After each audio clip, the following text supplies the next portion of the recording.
क्या forex trading India में legal है या इलीगल है? इसके दोनों जवाब हैं, लीगल भी है इलीगल भी है, बट डिपेंड करता है तुम कौन सी फॉरेक्स ट्रेडिंग कर रहे हो। अब मैं ऐसे कुछ भी बोलूंगा तो तुमको भरोसा नहीं होगा, तो चलो प्रूफ्स दिखा देता हूँ। तो ये लो फॉरेक्स ट्रेडिंग का कच्चा चिट्ठा तुम्हारे सामने खोल दिया है। अब अगर मैं इसको सिंपल लैंग्वेज में समझाऊं तो आरबीआई और सेबी ने मिलकर फॉरेक्स ट्रेडिंग के लिए कुछ बहुत ही स्ट्रिक्ट रूल एंड रेगुलेशंस बना रखे हैं। अगर तुमको फॉरेक्स ट्रेडिंग करनी है तो तुमको सेबी रजिस्टर्ड और सेबी रेगुलेटेड प्लेटफॉर्म पर ही तुम फॉरेक्स ट्रेडिंग कर सकते हो। अगर तुम सेबी रजिस्टर्ड प्लेटफॉर्म के अलावा किसी भी इंटरनेशनल ट्रेडिंग प्लेटफॉर्म या ब्रोकर के साथ तुम फॉरेक्स ट्रेडिंग कर रहे हो तो वो कम्प्लीटली इलीगल है। और आरबीआई ने एक लिस्ट भी जारी की हुई है जिसमें unauthorised illegal forex trading platform की सारी डिटेल्स वहां पे मौजूद है। तो मैं तुम्हें लिस्ट दिखा देता हूँ, the full list of unauthorised forex trading platform. तो मैं लिस्ट धीरे धीरे तुमको स्क्रॉल करके दिखा दे रहा हूँ, तुम इसको आराम से पढ़ लेना।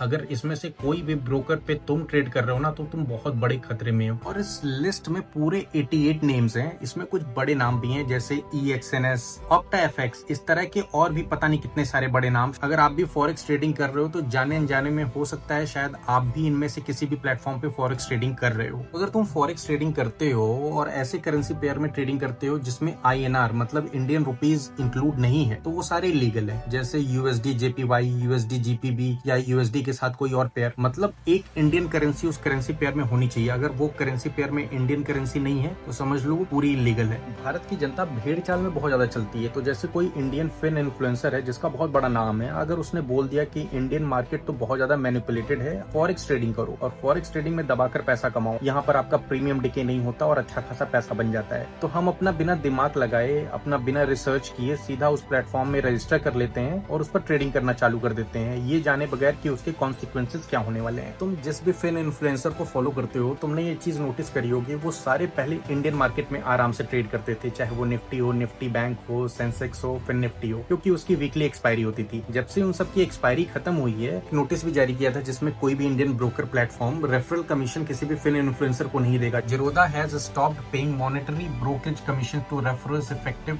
August 25, 2024। तो ये जितने भी फिन इन्फ्लुएंसर्स हैं, जब इनके रेफरल लिंक से तुम अपना अकाउंट खोलते थे और उससे तुम ट्रेडिंग करते थे तो ये सारे ब्रोकर्स पहले रेफरल कमीशन देते थे और वो कमीशन बहुत मोटा होता था। जब से सेबी ने नोटिस जारी किया और इन सबके रेफरल कमीशन इन प्लेटफॉर्म से बंद हो गए तो उन्होंने फॉरेक्स को प्रमोट करना चालू कर दिया, क्योंकि वो तो एकदम अनरेगुलेटेड है और इन सबको बहुत मोटा पैसा देते हैं। और यही सारे फिन इन्फ्लुएंसर्स तुमको भड़काते हैं कि देखो इंडियन मार्केट तो बहुत मैनिपुलेटिव है, लेकिन फॉरेक्स मार्केट में ट्रेडिंग करोगे तो पैसा अच्छा खासा बनेगा। तो अगर तुमको फॉरेक्स ट्रेडिंग करनी है तो सारे रूल एंड रेगुलेशंस को अच्छे से पढ़ लो, अच्छे से जांच पड़ताल कर लो। जो प्लेटफॉर्म आरबीआई और सेबी से रेगुलेटेड है उन्हीं पर फॉरेक्स ट्रेडिंग करो और इंडिया में रहकर उन्हीं पेयर्स में फॉरेक्स ट्रेडिंग करो जिसे सेबी अलाउ कर रहा है।